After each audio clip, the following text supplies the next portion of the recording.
ఎందుకక్క చాయ్ పోసుకుంటున్నావు? ఇప్పుడే కదా కూర్చుంటే మొత్తం ఇట్లా ఇట్లా చేస్తున్నారు ఎందుకు? ఇటు వచ్చి ఎమ్మటెమ్మటే గొడవ పెట్టుకుంటుంది. గొడవ పెట్టుకున్నా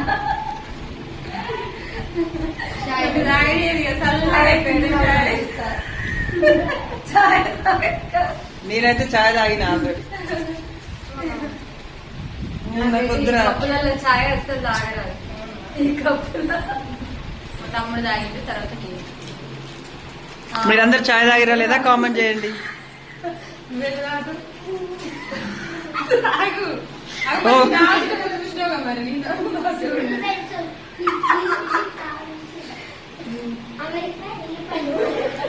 మరి తాగు